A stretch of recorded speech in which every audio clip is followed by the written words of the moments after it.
Welcome to another episode of Kiss My Assets. The transparency, the openness, the communication is more than you could expect. I'm sold. Don't let the fact that you don't know something or don't know enough about something hold you back. I knew I wanted to invest. What better way to invest than to invest in what I already know that I love, which is real estate. It was initially the 12% return, but it quickly turned into the people. Welcome to another episode of Kiss My Assets. This is a special episode. We have John with us in the studio today. How you doing, John? I'm good. I'm just noticing I've got the white shoes. You got the dark shoes. I got the bright shirt. You got the light. No, it's good. I'm doing well. Sometimes we match. So today we're a contrast. So that's nice. And we're excited because we're just a few days into our fundraise on Venture on 17th. And this is a project here in Uptown Phoenix. We have it in escrow right now. There's some great things about the project, and I want to ask you about them, but just a little bit of an overview. We're purchasing the property for $7.125 million. It's a 22-unit building. These are townhomes, 3-bedroom, 2.5 bath with a garage. So they're really good size units and in a really nice up and coming area of Uptown Phoenix. And wanted to get your initial take on the property. You walked through it last week with the team. What do you think about? What are the key points? Yeah. So I say this so often, but I always want to repeat myself. I always like the A, B, and C plan when we acquire projects. So if someone had asked me a year or two ago if we'd ever buy brand new constructed projects, my answer would be why? We can build them ourselves, or we can buy them cheaper and renovate them to get to a better number. This we're buying cheaper than I think we can build it for. Second thing, the seller took the seller's a great person. He's a client of ABI, but we got it for a pretty good discount to what he wanted to sell it for. And I appreciate that. For our benefit is our investors' benefit, but it's also a sign of the times for that kind of product that we were able to put together the financing. Thank you, investors, for stepping up and helping us raise the capital so quickly. Makes us feel more confident about the property. But the building in general, really well built, simple design, 2 stories, pitched asphalt shingle roof, not a lot of extraneous things to maintain. So landscaping, once a year, we're going to go through and trim the trees back. Every 2 weeks, we'll have someone blow the parking lot clean. There's no pool. There's a small laundry. There's a small kids play area and a barbecue area and a little gazebo. It's simple. It's got surface parking, but we rent that out. The residents get one spot in the garage and they pay for an uncovered spot if they want one. But overall, the property was in great condition.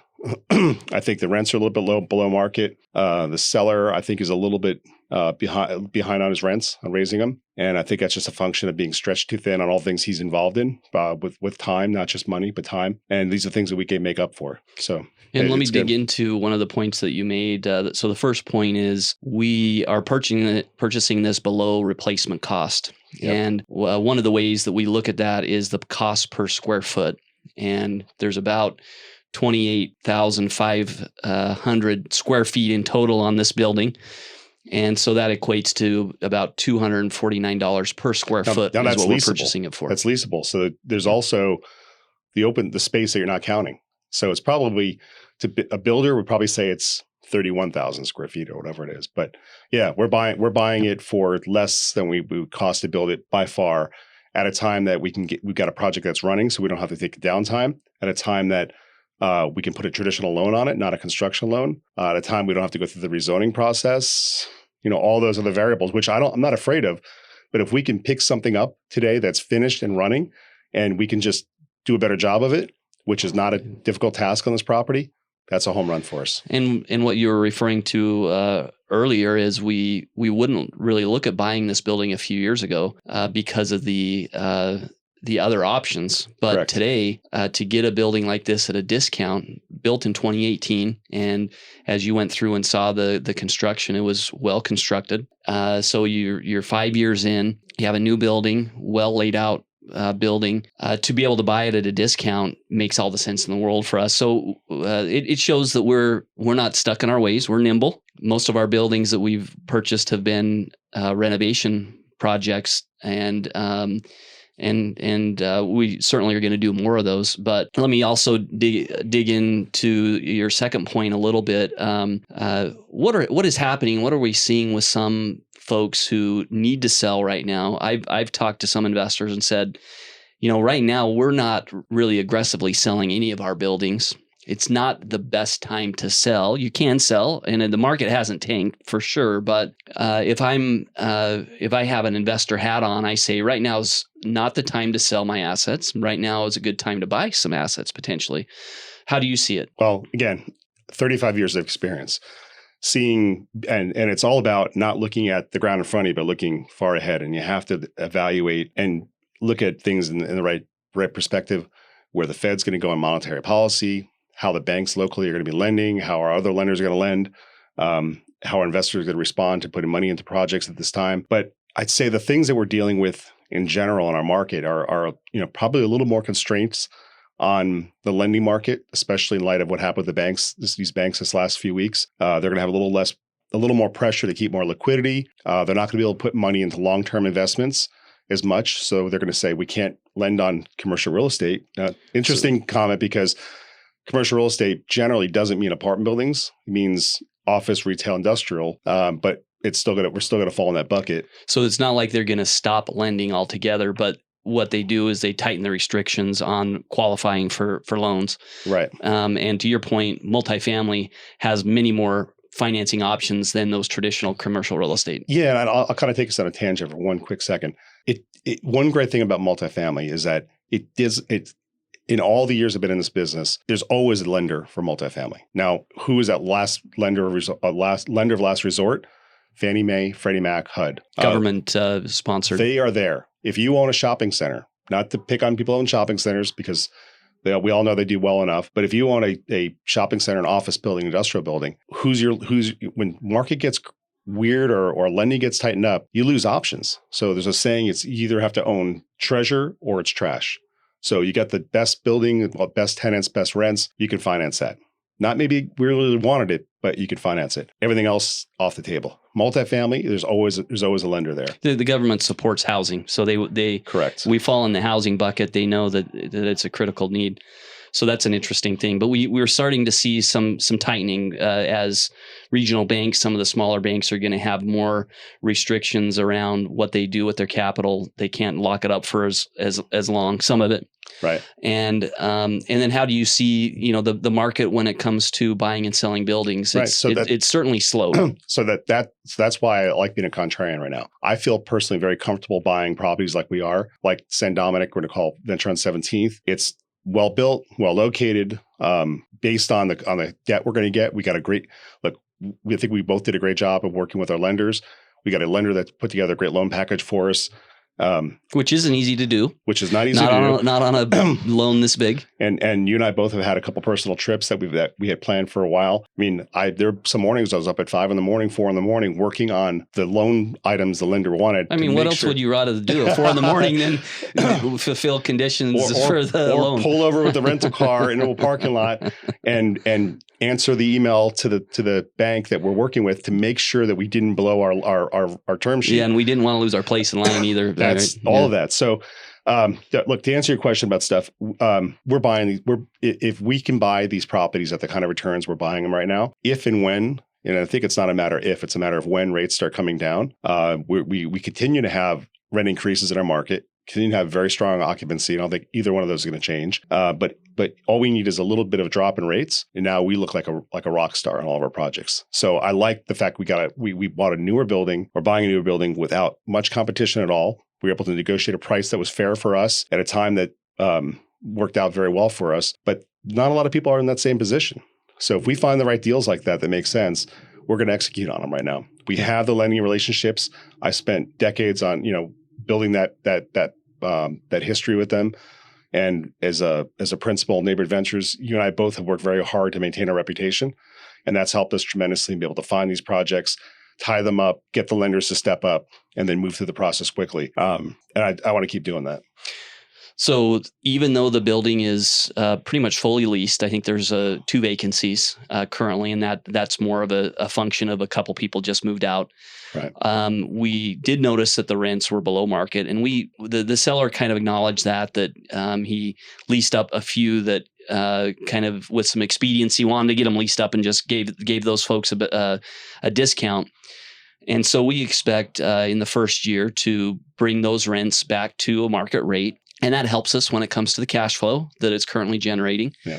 When you buy the building, as we looked at it, we look at the current cash flows that are coming in. And then now as we look to purchase it, now we're looking at what can we do with the cash flows. So our property management team looked at it, identified that we could take the rents to a market rate, and that's going to help our cash flow the first year, and then have normal increases over the next 2 or 3 years. This would be a 3-year hold project, so our investors know that that's what our plan is to hold it for that period of time. Even though we're not doing a massive renovation and trying to reposition the asset, we're just going to do small things over time to have it become more profitable. And as you looked at it and talked with our property management team, and they were there on the tour, what did they say about lease up?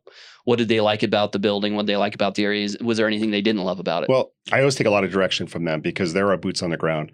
So their initial comments were, units look good. There are a couple things we saw that we had questions about, and when we dug into it, great explanations. We saw a couple shingles on the ground, for example, in the backyards of one of the units.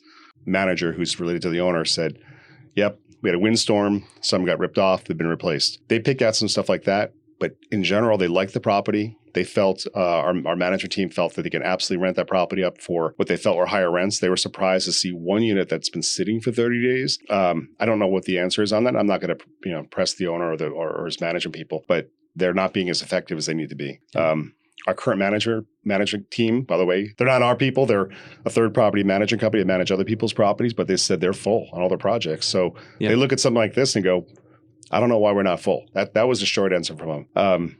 And I think when you're an owner, an individual owner, and you own a property and you hit 1 or 2 vacancies and you've got a bridge loan in place, which he has, and it doesn't have to be him, it could be anybody else, same situation. You have a bridge loan in place and you're thinking, gosh, I either have to sell or refinance in the next few months and I've got to be full. You start putting people in and taking what you have to take. And I think that's what happened on this owner. And he, he's at the point right now, he's going to sell, make a profit, but we're going to be able to take the next profit up. Yeah. Yeah. And what about the neighborhood? So this is actually fairly close to our office on 17th Ave in Camelback. It's an area that is certainly developing, very walkable to light rail, and we've seen a lot of development very close to this, apartment buildings, hotels on the north side of Camelback. That whole neighborhood, yeah. So again, full disclosure, anybody who's been in Phoenix for a long time, if you would have said, I'm looking at something on 17th Avenue, north of Camelback, south of Camelback, anything right there, basically between, in the avenues up, getting closer to 17th Avenue, I-17, you go, ooh, little bit troubling there, a little tougher tenant profile, a little rougher, neighborhood. Well, things really change with the light rail. And I'm not saying that it's perfect, but I'm saying you can see a precipitous change in what's going on in these neighborhoods. And specifically anything above Camelback. Our last project we sold, it was on 19th Avenue. Still a great project. I missed not owning it, but never had any regrets about it. Being north of Camelback is even better. Yep. If you drive the neighborhood, you can see some of the smaller apartment buildings are being torn out and apartment buildings being built there. So we're not the only newer building in the neighborhood. The older buildings have been renovated. The housing looks good. It's a solid neighborhood. I'm pretty comfortable with it. Yeah, and it's what I heard you refer to as the path of progress. As we see that development happen along that corridor, it's going right that way. As you look at where development moves, to your point with light rail, in other cities that are a little earlier than Phoenix with light rail, you began to see development, especially multifamily around the light rail, and folks wanting to live in those areas because they could save money with not having to have a car, public transportation that we're now beginning to see in Phoenix. I think it's taken a little bit of time, but this area is primed for that benefit from that big infrastructure of the light rail. That's it right there, Jamison. It's so again, you can argue all day long that look, the light rail, the ridership's not what we thought it'd be. It doesn't matter. The fact is the city, the state, the county invested in these neighborhoods. And through that investment, they've created a catalyst for development. And that's what we're seeing happen. So it might not have been, this building might not be a direct result of light rail. What happened is some of the other people other businesses that were less desirable along Camelback or along the avenues right there got pushed out when you started having better residents and better businesses come in. The light rail forced, more city involvement and stuff that's going on in the neighborhood. So if it was a problem property, they were out. If they were not managing the way they take care of the property, they were out. That combined with the light rail, combined with accelerated interest in the property, combined with affordable housing still within walking distance of great neighborhoods. So that's what's happening in that area. I mean, it's again 10 years ago, someone said I'm building there. I go, whatever. Now I look at it and go, all right, this makes sense. Yeah. And the property feels comfortable. It's well put together. Now it's not gated. And that was one of the criticisms I've had from a few of our staff. And it was something that we looked at. We did. And I don't think initially it's something we can do based on the way the property flows. And I think because of some of the utility transformers are, water meters, things like that. But the way it's set up, we don't really have to. It doesn't. It's not a property.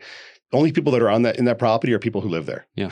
So we're probably going to do some gating on some of the little common area elements where the playground's actually gated off, where right now it's kind of open. I think it's better if you want to have your dog running around the playground or where the gazebo is. But beyond that, it's, I was listening to an interview the other day with Charlie Munger, Warren Buffett's partner. And one of the things he likes to say is that you don't have to buy a cheap company for a fantastic price. It's better to buy good companies at a fair price. And when I see this property, it's one of those examples. I didn't need to take advantage of somebody who's in trouble. We didn't need to take buy the cheapest building on the street for the best price. We just needed to buy the right property at the right price and run it better. Yeah. And that's, falling back on Buffett and Munger, that's their whole philosophy. Yeah. Buy things that are operating well and then take it to the next level. So I think we can do more of that, and we can be a little contrarian right now and take advantage of that because we have good lending relationships and good investors. Now, the last point, and this is by far the most important, is that the color of the doors and the garages, we're hearing from all of our investors, we did a poll, and the light blue, similar to your shirt, it's a good color. Oh. My favorite color. All of the investors, 100% of them are saying you have to keep that color. You know what? All right. Just kidding. I like the color. Some people don't like the color. So what's kind of interesting? The picture we put on our website, it's a great picture, but it's kind of right there on the garage kind of entrance and stuff. It looks great.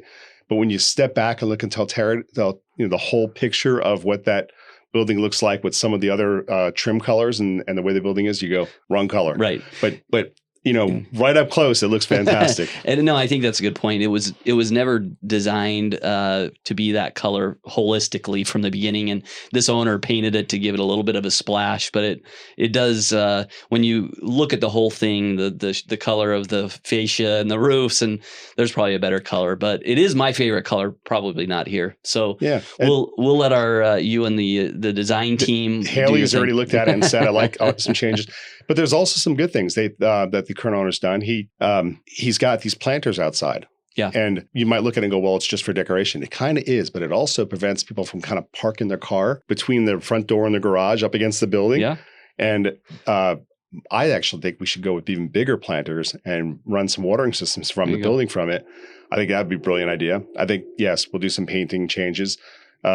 The insides are builder grade. If anybody's not familiar with builder grade, if you buy an entry level home, the things they put in that place, carpeting, it's the thin carpeting that's not very dense.